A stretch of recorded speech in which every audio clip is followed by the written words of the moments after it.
కైలాసంకు అట్లాగే ఇప్పుడు ఆశాల సంఘం అధ్యక్షులు సిరిసిల్ల రవీందర్ గారిని ఈ వేదికను ఉద్దేశించి మాట్లాడాల్సిందిగా విజ్ఞప్తి చేస్తాను.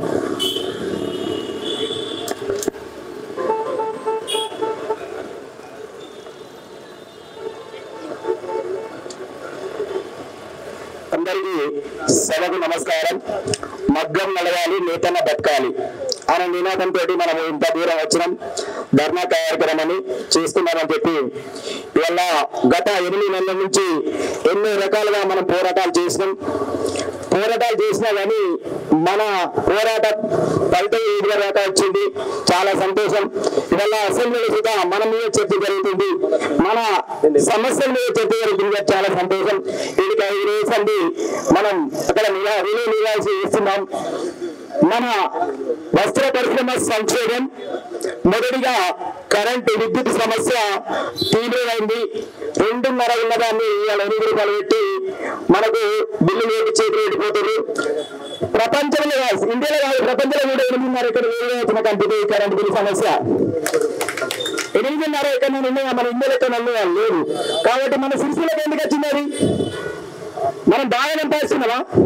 పెద్ద పెద్ద బిల్డింగ్ కడుతున్నామా? మస్తు సంపాదించుకున్నాం. మనమే గతగా కక్ష సాధించి ఎందుకని చెప్పి నేను ఈ సందర్భంగా అడుగుతున్నా. కాబట్టి మొన్న మేము సిరిసిల్ల బంద్ పెట్టినాం. బంద్ పెట్టినప్పుడు వాళ్ళందరూ బంద్ పెట్టి ఏదైనా స్వచ్ఛందంగా బంద్ పెట్టింది. సిరిసిల్ల మొత్తానికి సిరిసిల్ల మొత్తం బంద్ పెట్టి, అయ్యా మీ కొరకు మేము మద్దతు ఇస్తాం, తప్పకుండా మీరు బంద్ పెట్టి మీరు బతుకుతేనే మేము బతుకుతామని చెప్పి పెట్టడం జరిగింది. సిరిసిల్ల ప్రజానీకం లోపల గంట మంచి ఆలోచన ఉంది. కాబట్టి మన పోరాటం ఏమడానికి వృధా కాదు, తప్పకుండా మనం విజయం సాధిస్తామని చెప్పి ఈ సందర్భంగా నేను తెలియజేస్తున్నాను. అలాగే మన సమస్య ఏంటి అంటే 10 HP వరకు ఉచిత కరెంట్ ఇవ్వాలి. 10 HP తర్వాత 8 మీటర్లు ఉన్నాయని నీటి పూర్తిగా సబ్సిడీ అందించాలి. ఇదొకటి. రెండోది ఉపాధి. 8 నెలల సమయం మనకు ఉపాధి లేదు.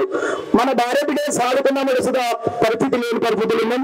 మనం రోడ్న పడ్డాం. దాదాపుగా 30,000 మంది ఇలా రోడ్న పడే పరిస్థితికి వచ్చింది. ఆ పరిస్థితి నుంచి బయటపడాలని చెప్పి మనం ఈ పోరాటం చేస్తున్నాం. ఈ పోరాటం మీరు అందరూ వచ్చి చాలా సంతోషం. ఇదే రకంగా మనం ఇంకా మన సమస్యలు సాధించుకున్నంత వరకు మన పోరాటం చేద్దామనే సందర్భంగా మీ అందరికీ తెలియజేస్తున్నాను.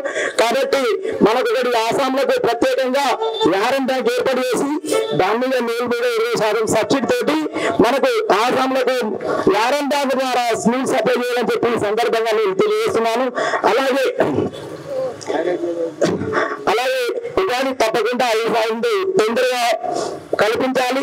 స్కూల్ మినపామా లేకపోతే పిల్లలు ఏదో రూపం డిపార్ట్మెంట్ అన్ని రకాల మనకు ఉపాధి కల్పించాలనే సందర్భంగా మీరు తెలియజేస్తున్నారు. కాబట్టి ఈ అవకాశం ఇచ్చిన పెద్దలందరికీ ధన్యవాదాలు తెలుపుకుంటున్నాను.